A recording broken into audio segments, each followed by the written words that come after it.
Hey guys, welcome. I have something to show you. Are you ready?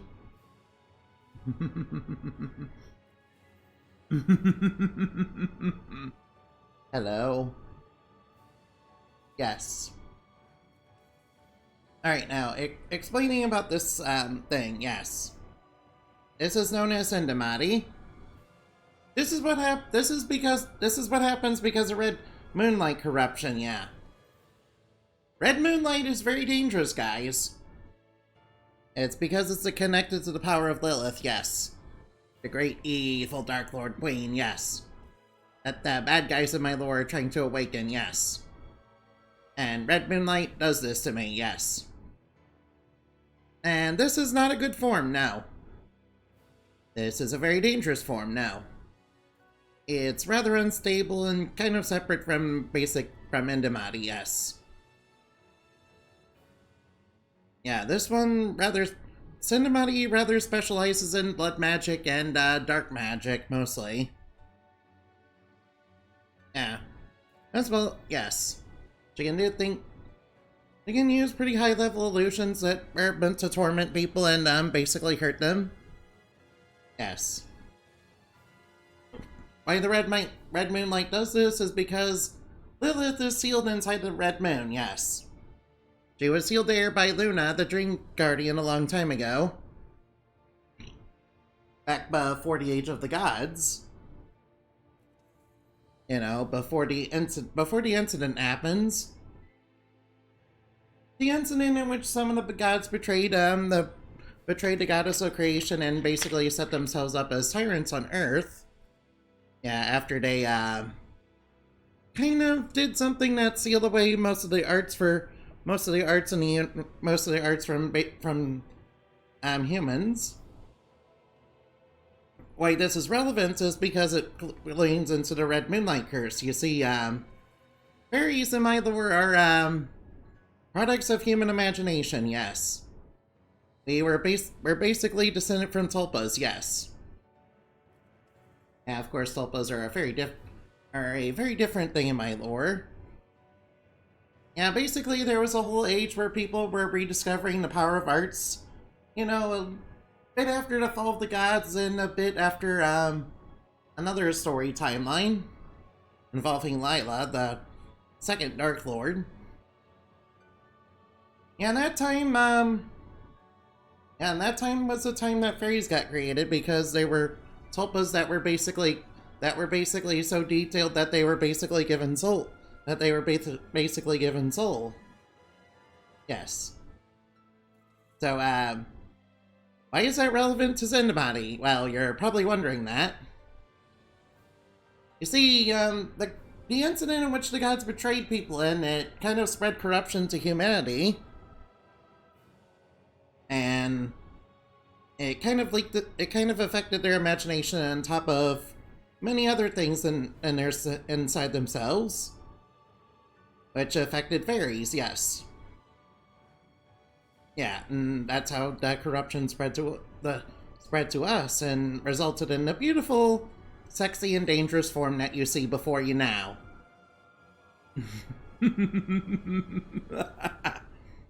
Yes. How is that for lore? Alright, hey, you're probably... Yeah, oh yeah. Another thing about the Age of the Gods, it kind of fell apart for one very special reason. You see, the gods were kind of tyrants, and the gods had kind of betrayed the goddess of creation and cut themselves off from her. Kind of set themselves as tyrants, as I mentioned. And they were kind of known for being rather not very nice to human beings. And one in particular human was rediscovering the powers of arts themselves through the power of thread magic.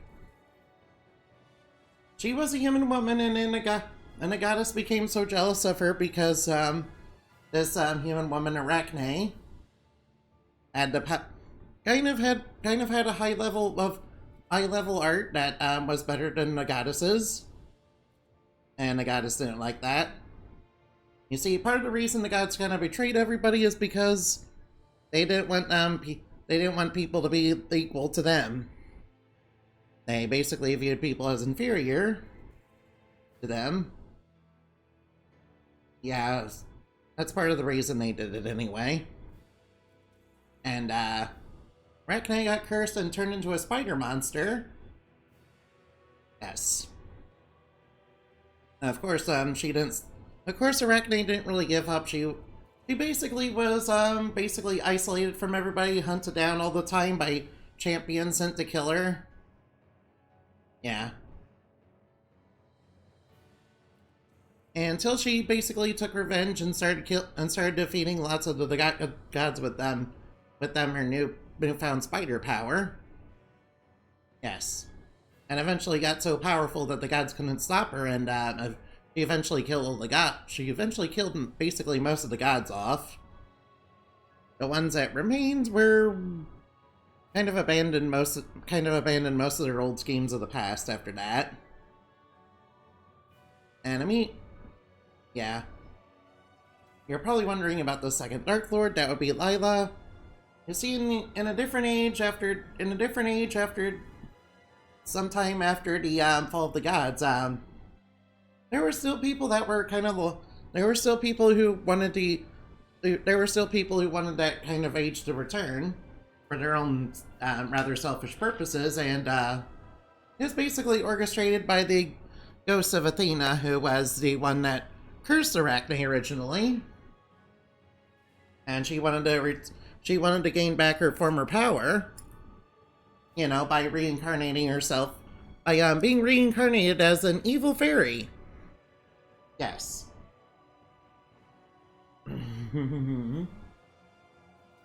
And she basically led this one priest who was a child of a former hero into starting the order, and the order kind of became a really corrupt religious society. And they basically isekai people from Earth's current timeline in the future to their timeline, and basically chose people that they thought would be basically expendable to them. Yeah. And the person he chose was a human woman who they turned into the next Dark Lord, because they were under the impression that sacrificing her would fix the sins of their world and stop darkness from spreading. It was not quite true, of course.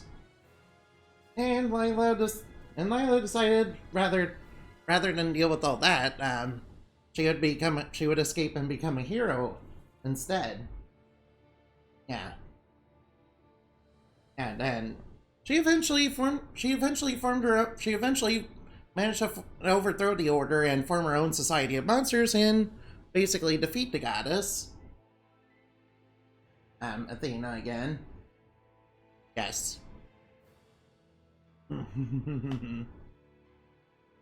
Not without some difficulty, though, since one of the things she needed to help her do that was the holy MacGuffin of the Sacred Triangles. Yes, I know it's a ripoff of the Triforce, but look, listen. It's inspired by a Triforce, and it's technically crystal triangles. Yes. They were basically left behind by the goddess of creation, I guess. To grant people's wishes. Hey, I just realized something. Oh yeah. Is this about dinner And I didn't realize those ingredients were all. and being able to grant people's wishes definitely helped them. And being able to grant people's wishes was meant for the praise of peace, but you know, very bad people wanted that kind of power. Oh, yeah, right. So Yeah. I was thinking about those armored soldiers we've seen. Oh yeah, one of the things that the gods did, and which kind of spread throughout the order and later got used by other enemies in the lore, Right. was actually the creation of the cursed armor. Why are they made? And they also set up, and the cursed armor was basically used to Or maybe all that tech. select quote-unquote chosen ones You don't think it's that were armored soldiers? basically just puppets of the state that were being mind controlled by the cursed armor in order to basically see the world as very tainted and corrupt, and basically help with various villains in their schemes. That curse armor is still around to this day, even in my current timeline. But if that's true, Anyway, it would yeah, be that, just that, I guess. I think that's enough lore. Alright, no, wait. Interesting. You guys want to hear more, Hugely. let's see, Sorry. Well, I've got you. What's on tonight's menu? Because I Yes. was thinking maybe meat. Get him, Hoodle. yeah, Lila. Yeah, that was a long... Of course, the current villain in my lore is not related to, Lila or Arachne. Seriously, what the? Because Arachne was more... Arachne is still around and sealed away, but, she kind of disagrees with Lumina Knight, and because Lumina Knight basically wants to exterminate all life. Yeah.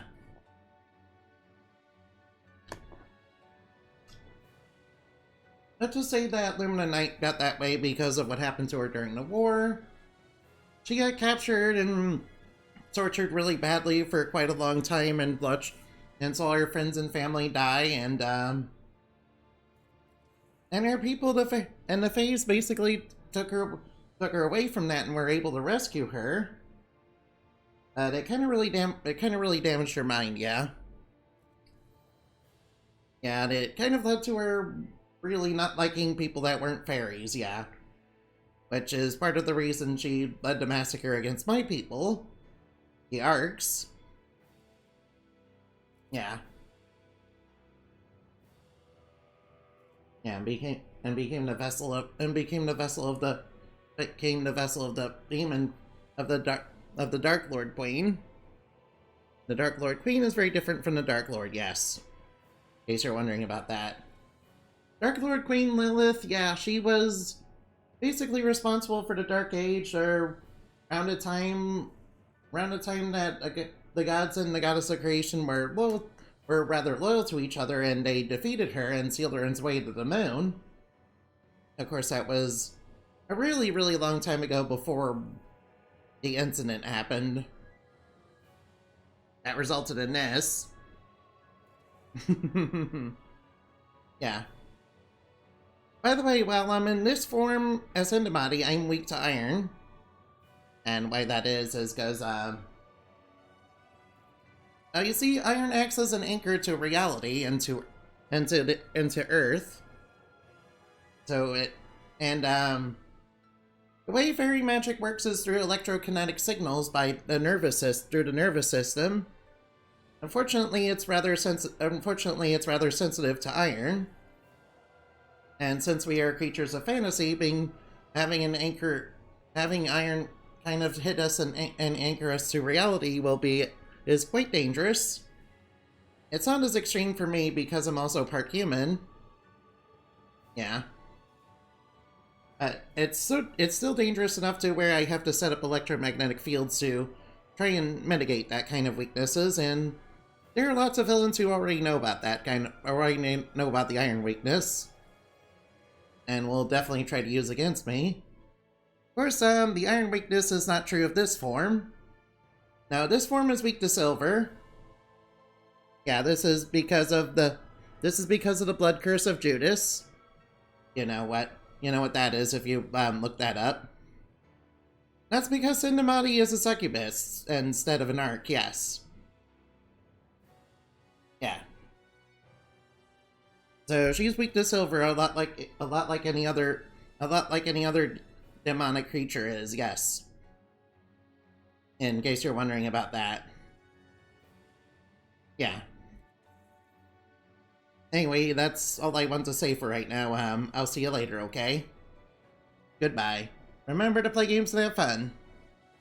And don't forget to vaccinate your kids, yes.